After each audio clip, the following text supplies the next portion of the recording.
ओम नमः शिवाय, जय महाकाल। अगर आपके मन में कोई भी मनोकामना है, कोई भी इच्छा है या आपको लगता है मेरे जीवन में बहुत ज़्यादा कष्ट है, तो ये वीडियो आपके लिए। पूज्य गुरुदेव की कथा ये सुनकर बहुत अच्छे से बताऊंगा। मात्र आपको एक टुकड़ा गुड़ और एक चावल के दाने लेना है। छोटा सा उपाय करिएगा, आपका जो भी मनोकामना होगी, जो भी इच्छा होगी, पूरी जरूर होगी, है ना।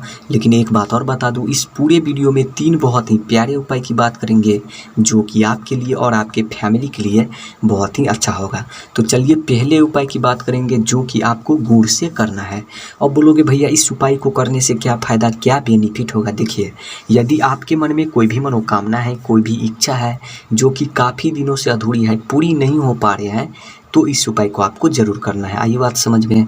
देखिए, इस उपाय को करने के लिए आपको स्क्रीन पर क्या दिख रहा है, गुड़। आपको इसी तरीके से एक टुकड़ा या नहीं तो 2 टुकड़ा आपको गुड़ ले लेना है। ले लिया, उसके बाद आपको लेना है एक लौंग। और जो आप एक लौंग लेंगे वो कहीं से भी खंडित नहीं रहना चाहिए, बिल्कुल फूल वाले लौंग आपको लेना है, साबुत, ठीक। उसके बाद आपको लेना है एक तांबे का लोटा। देखिए, तांबे का लोटा ही नहीं जरूरी है, आप कोई सा लोटा ले सकते हैं, स्टील का हो या तांबे का, आपको कोई सा लोटा लेना है। और उन लोटे में आपको अपने घर से जल भर लेना है। उसके बाद इन सभी सामग्री को लेकर आपको पहुंचना है कहाँ पर, शिव जी के मंदिर। देखिए, ये उपाय आप सुबह से लेकर शाम तक किसी भी टाइम कर सकते हैं और किसी भी दिन ये उपाय आप कर सकते हैं, ठीक।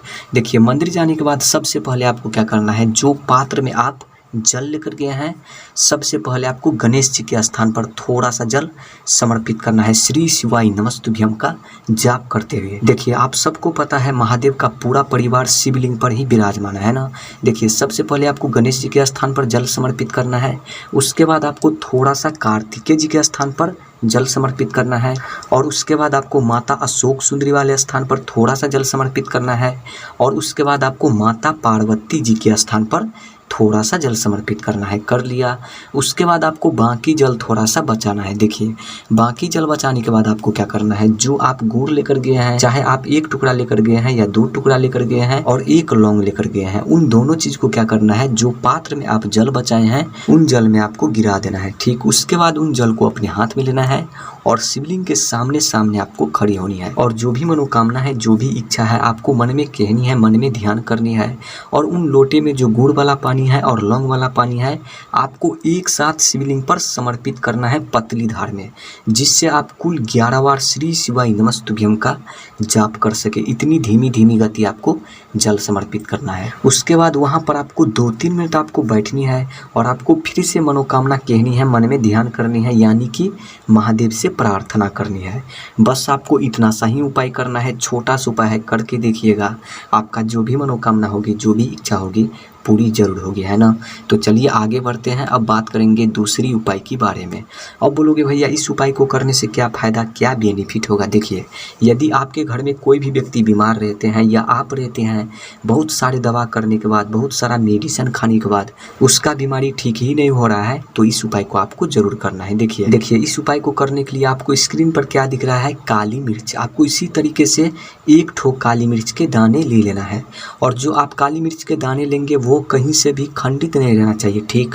उसके बाद आपको लेना है एक दीपक, मिट्टी का दीपक या नहीं तो आटे का दीपक, आपको अच्छी तरीके से तैयारी कर लेना है। और उसके बाद आपको लेना है एक लोटा, तांबे का लोटा या नहीं तो स्टील का लोटा लेना है। और उन लोटे में आपको अपने घर से जल भर लेना है। भर लिया, उसके बाद इन सभी सामग्री को लेकर आपको कहाँ पहुँचना है, तुलसी पौधे के पास, चाहे आपके आंगन में हो या गार्डन में हो, कहीं पर भी हो, आपको वहां जाना है।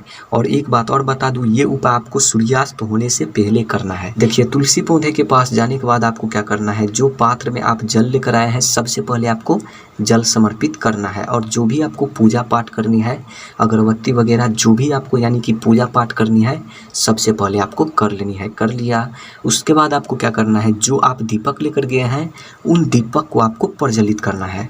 और उन दीपक से आपको तुलसी माता को आरती करनी है। और जब आप आरती करेंगे तो अपनी मनोकामना कहनी है, मन में ध्यान करनी है। बीमारी से जुड़ी, कष्ट से जुड़ी हो या ग्रह कलेश से जुड़ी जो भी आपके मन में मनोकामना है, आपको कहनी है, यानी कि आपको प्रार्थना करनी है आरती करते समय। आई बात समझ में। उसके बाद आपको क्या करना है, जो आप एक काली मिर्च के दाने लेकर गए हैं, उन काली मिर्च को अपने हाथ में लेना है। और आपको क्या करना है, तुलसी माता को परिक्रमा करना है।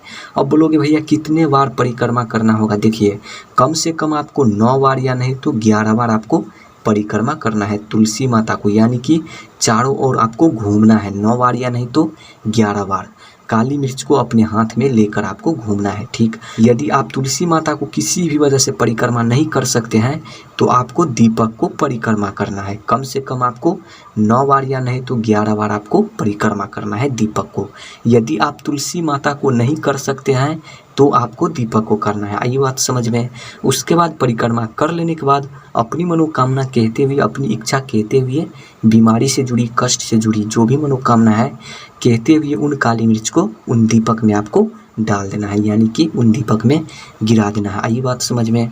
उसके बाद वहाँ पर आपको 2-3 मिनट आपको बैठनी है और बीमारी से जुड़ी जो भी मनोकामना है आपको कह देनी है। बस आपको इतना सा ही उपाय करना है। करके देखिएगा, आपका जो भी मनोकामना होगी, जो भी इच्छा होगी, पूरी जरूर होगी।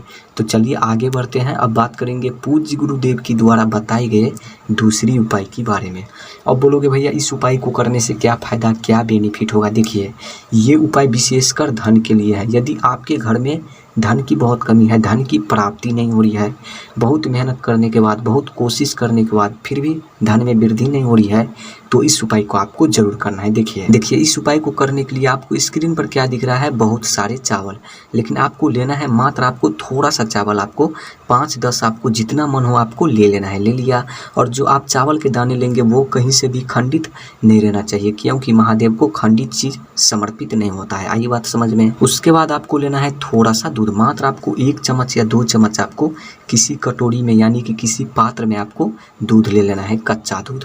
उसके बाद आपको लेना है 1 बेलपत्र, और जो आप बेलपत्र लेंगे वो भी कहीं से खंडित नहीं रहना चाहिए।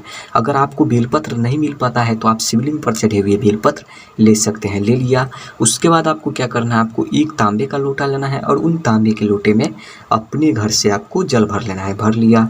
उसके बाद इन सभी सामग्री को लेकर आपको कहाँ पहुँचना है, शिव जी के मंदिर। देखिए ये उपाय आप सुबह से लेकर शाम तक किसी भी टाइम कर सकते हैं और किसी भी दिन कर सकते हैं। देखिए मंदिर जाने के बाद आपको क्या करना है, जो पात्र में आप जल लेकर गए हैं सबसे पहले आपको श्री शिवाय नमस्तुभ्यम का जाप करते हुए आपको थोड़ा सा जल समर्पित करना है, ठीक शिवलिंग पर। कर लिया। उसके बाद जो आप 1 चम्मच या 2 चम्मच आप कच्चा दूध लेकर गए हैं उन कच्चा दूध को भी समर्पित कर देना है, ठीक शिवलिंग पर, अपनी मनोकामना कहते हुए, अपनी इच्छा कहते हुए। देखिए इन दोनों चीज समर्पित कर लेने के बाद आपको ध्यान से समझना मेरी बात, जो आपके पास चावल के दाने हैं, चाहे आप 1 लेकर गए हैं या 2 लेकर गए हैं या 3 लेकर गए हैं, यानी कि जितने भी लेकर गए हैं उन सारे चावल के दाने को अपने हाथ में लेना है और शिवलिंग के सामने आपको खड़े होनी है। और धन से जुड़ी जो भी समस्याएं हैं आपको कहनी है, मन में ध्यान करनी है, और उन सारे चावल के दाने को आपको ठीक शिवलिंग पर समर्पित करना है। आई बात समझ में। यानी कि आपको एक एक करके आपको समर्पित करना है। यदि आप ज़्यादा मात्रा में लेकर गए हैं तो आपको एक एक करके समर्पित करना है। अपनी मनोकामना कहते हुए, धन से जुड़ी हो या व्यापार से जुड़ी हो, आपको कहनी है, मन में ध्यान करनी है। उसके बाद जो आप 1 बेलपत्र लेकर गए हैं उन बेलपत्र को भी समर्पित कर देना है। और जब आप बेलपत्र समर्पित करेंगे तो बेलपत्र समर्पित करने का तरीका है, बेलपत्र जब आप समर्पित करेंगे तो बेलपत्र के डंडी रहना चाहिए जलाधारी की ओर, और जो पत्ती होते हैं वो पत्ती रहना चाहिए शिवलिंग को। और कुछ इस तरीके से आपको बेलपत्र को समर्पित करना है। उसके बाद वहाँ पर आपको 2-3 मिनट आपको बैठनी है और जो भी मनोकामना है, जो भी इच्छा है, आपको फिर से बोल देनी है। बस आपको इतना सही उपाय करना है। करके देखिएगा, आपका जो भी मनोकामना होगी, जो भी इच्छा होगी, पूरी जरूर होगी, है ना। तो उपाय से जुड़ी और जो भी आपके मन में सवाल हो आप कॉमेंट में नीचे पूछ सकते हैं। बाकी मिलते हैं अगली वीडियो में। ओम नमः शिवाय, जय महाकाल।